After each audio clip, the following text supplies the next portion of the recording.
তো আজকের ভিডিওতে আমি ব্ল্যাক টর্চের এপিসোড নাম্বার 4 এক্সপ্লেন করতে যাচ্ছি।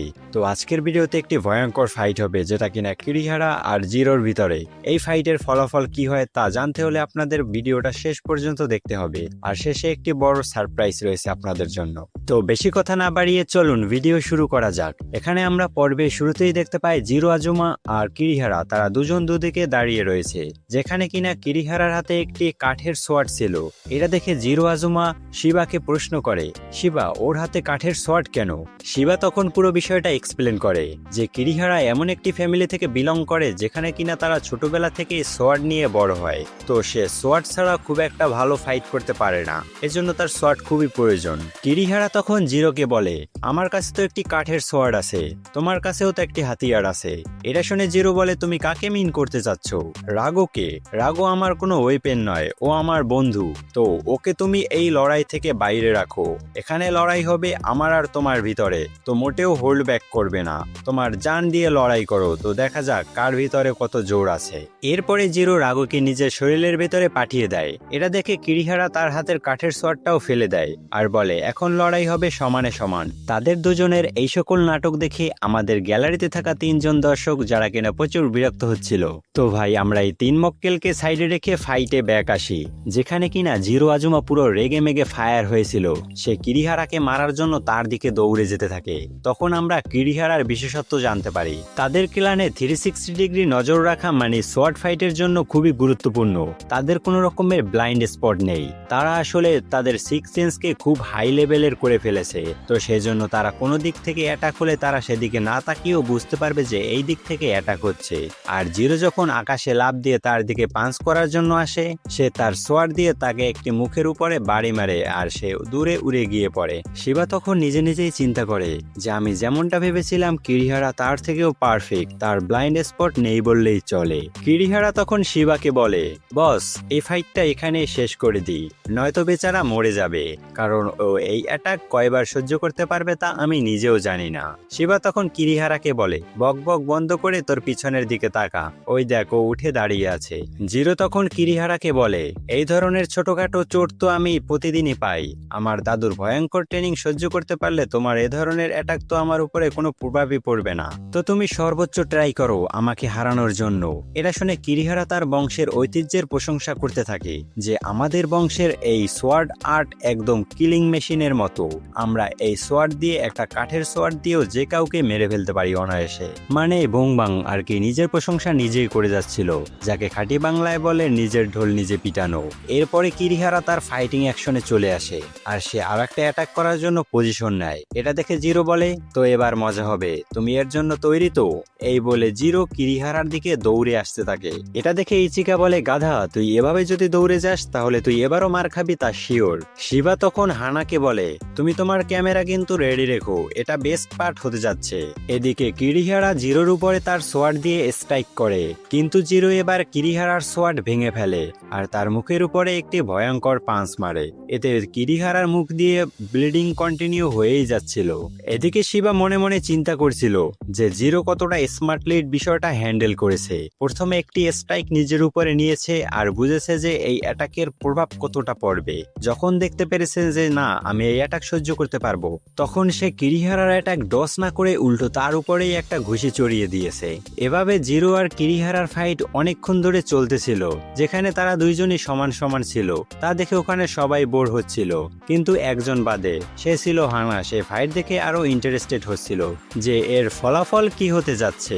এরপরে সিন শিফটে আমরা কিছুক্ষণ পরের দৃশ্য দেখতে পাই, যেখানে কিরিহারার জ্ঞান ফিরে আসে। মানে ফাইট করতে করতে তারা দুজনে মনে হয় অজ্ঞান হয়ে গিয়েছিল। তখন সে দেখতে পায় জিরোকে। জিরো ওখানে বসে বসে সোডা খাচ্ছিল। জিরো তখন তার কাছ থেকে আরেকটি সোডা কিরিহারার দিকেও ছুঁড়ে মারে, তাকে খেতে দেয় আর কি। কিরিহারা তখন বলে, আরে শালা এই তো আমার সাথে লড়াই করলি, এখন আবার তুই আমাকে সোডা গিফট করছিস, এর কারণটা কি? জিরো তখন বলে, তেমন কিছু না, যেহেতু আমরা একসাথেই থাকবো আর একই স্কোয়াডে আছি, তো আমি চাই শুরু থেকে সবকিছু ঠিকঠাক করে নিতে। জিরোর এ কথা শুনে কিরিহারাও বুঝতে পারে যে সে জিরোর ব্যাপারে ভুল ভাবছিল। কিরিহারা যখন ওই সোডা ক্যানের মুখটা খোলে আর তখন সব সোডা তার মুখের উপরে উঠে আসে আর কি ওই সোডার ক্যানটা জিরো অনেক ঝাঁকিয়ে তার কাছে দিয়েছে, যে কারণে সব তার মুখের উপরে উঠেছে।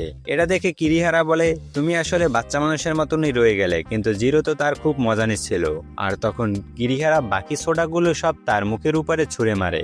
এভাবেই তাদের এই ফাইটটা এখানে সমাপ্তি ঘটে। এরপরে সিন শিফট হয় আর আমরা দেখতে পাই পুরো স্কোয়াডকে, যেখানে কিনা তারা একটা মিশনের জন্য বের হয়েছে। আর মিশনে যাওয়ার আগে সবাইকে সবকিছু বুঝিয়ে দিচ্ছিল যে তাদের স্যুটের কি কি কাজ আর তারা মিশনে কোথায় যাচ্ছে কি আর কি সম্পূর্ণ বিষয় এখানে ডিটেলসে বুঝিয়ে দিচ্ছিল। তখন আমরা দেখতে পাই তাদের স্যুটের ভিতরে এমন একটা পাওয়ার ছিল যার মাধ্যমে কিনা তারা অদৃশ্য হতে পারতো। জিরো তো তখন হানার সাথে খুব মজা নিচ্ছিল আর বলে, দেখো দেখো আমাকে তুমি দেখতে পাচ্ছ না। এরপরে সিন শিফট হয় আর আমরা ব্ল্যাক টর্চ স্কোয়াডকে দেখতে পাই, যারা কিনা মন্দিরে ছিল, সেখানে প্রার্থনা করছিল। কিন্তু এসব কিছুর জন্য জিরো খুব বিরক্ত হচ্ছিল আর শিবাকে বলে, মিশনে যাওয়ার আগে কি প্রার্থনা করাটা খুবই জরুরি? শিবা তখন তাদের সকলকে বলে যে এরকমের অনেকগুলো মন্দির আছে যেগুলো কিনা আমাদের এসপিওনেজ ব্যুরোর আন্ডারে, আর এর ভিতরে আমরা নানান রকমের মিশন আর নানান রকমের প্র্যাকটিস করে থাকি, যেরকম মনোনয়ীদের হান্ট করা, তাদের সিল করা, এই সব আর কি। এরপরে শিবা তাদের সবাইকে নিয়ে ওখান থেকে একটু সাইডে চলে যায়, মানে ওখানে এক পাদ্রীর সাথে কথা বলার জন্য।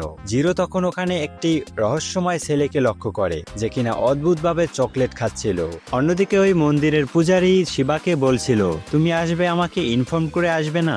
আজকে ডিভিশন অনের এখানে মিশনের কথা আছে, তো তুমি এভাবে আসতে পারো না, আমি কিছুই করতে পারবো না। কিন্তু শিবা বারবার তাকে রিকোয়েস্ট করে যাচ্ছিল যে আমাদের বেশিক্ষণ প্রয়োজন নেই, আমাদেরকে আধা ঘন্টা ম্যানেজ করে দাও। কিন্তু পূজারী কিছুতেই রাজি হচ্ছিল না। এদিকে শিবা ও নাছরবান্দা যে কিনা বারবার রিকোয়েস্ট করে যাচ্ছিল। এরপরে আমাদের এসপিওনেজ ব্যুরোর চেন অফ কমান্ড দেখায়, যেখানে কিনা 5 জন চিফ ছিল আর তাদের ভিতরে এরকম আরো কয়েকটা স্কোয়াড আছে। যাক, এসব বিষয়ে বাদ দেই, যখন নতুন নতুন ক্যারেক্টার বের হবে তখন সবার সাথে আমি পরিচয় করিয়ে দিব। এরপরে আমরা তাদের সবাইকে দেখতে পাই যাদেরকে কিনা পূজারী ঢোকার জন্য সুযোগ করে দিয়েছে। পূজারী তখন বলে, তোমাদের হাতে সময় আছে 15 মিনিট, এর 1 সেকেন্ড লেট হলেও চলবে না, এর ভিতরে তোমরা এখান থেকে বেরিয়ে যাবে। তখন তারা সবাই একটি আন্ডারগ্রাউন্ড টানেল দিয়ে নিচের দিকে যাচ্ছিল। জিরো তখন শিবাকে জিজ্ঞেস করে, আমরা কোথায় যাচ্ছি? শিবা তখন জিরোকে বলে, আমরা রাগর সম্পর্কে ইনফরমেশন কালেক্ট করতে এখানে এসেছি, তো সেজন্যই আমরা নিচে যাচ্ছি। এরপরে তারা একটি বড় দরজা খুলে একটি গুহার ভিতরে প্রবেশ করে আর সেখানে ঢুকে একটি বড় পাথর দেখতে পাই আমরা। আর শিবা তখন তাদের সবাইকে বলে, এই যে তোমরা পাথরটা দেখতে পারছো, এর ভিতরে রাগো বহু বছর ধরে বন্দী ছিল। রাগো এখান থেকে নিজে নিজে বেরোতে পারেনি, তাকে কেউ এখান থেকে বের করেছে। তো কে বা কারা তাকে এখান থেকে মুক্ত করেছে তার সম্পর্কে আমরা এখান থেকে তথ্য সংগ্রহের জন্য এসেছি। তো আমরা দুই গ্রুপে ভাগ হয়ে এখান থেকে চারিদিকে ছড়িয়ে পড়ব আর এখান থেকে তথ্য কালেক্ট করতে থাকবো। যেখানে কিনা কিরিহারা আর ইচিকা নিজেরা গ্রুপ বানাতে চেয়েছিল, কিন্তু শিবা বলে, কিরিহারা আর জিরো তোমরা দুইজন এক গ্রুপ আর আমি আর ইচিকা এক গ্রুপ। এই বলে তাদের দুইজনকে ওখানে রেখে তারা দুইজন উপরে চলে যায়। যেতে যেতে তাদের দুইজনকে বলে, ভালো করে ইনভেস্টিগেশন করে দেখো এখানে কোনো তথ্য আছে কিনা। আমরা দুইজন উপরে গিয়ে দেখতে আছি। এরপরে শিবা আর ইচিকা গিয়ে ওখানে একটি কম্পিউটারের রুমে গিয়ে তাদের দুজনকে অবজার্ভ করার জন্য বসে, কিন্তু সেখানে গিয়ে দেখতে পাই কম্পিউটারে কাজ করছে না। এরপরে জিরো আর কিরিহারা তারা দুইজন নিজেদের ভিতরে কথা বলে যাচ্ছিল যে এই পাথরটা কিরকম ভাবে কাজ করে। রাগুকে তখন জিরো জিজ্ঞাসা করে, তোমার কিছু মনে আছে তোমাকে কিভাবে এখান থেকে মুক্ত করেছিল বা তোমাকে কেই বা এখানে বন্দী করেছিল? রাগু তখন বলে, না, আমার পুরনো স্মৃতি কিছুই মনে নেই, আমি এখান থেকে বের হয়েছি তার ব্যাপারে আবসা আবসা খেয়াল আছে। যেখানে কিনা একদল মনোনয়ী এসেছিল আর তারা তাদের হাতে একটি গ্লাস নিয়ে এসেছিল।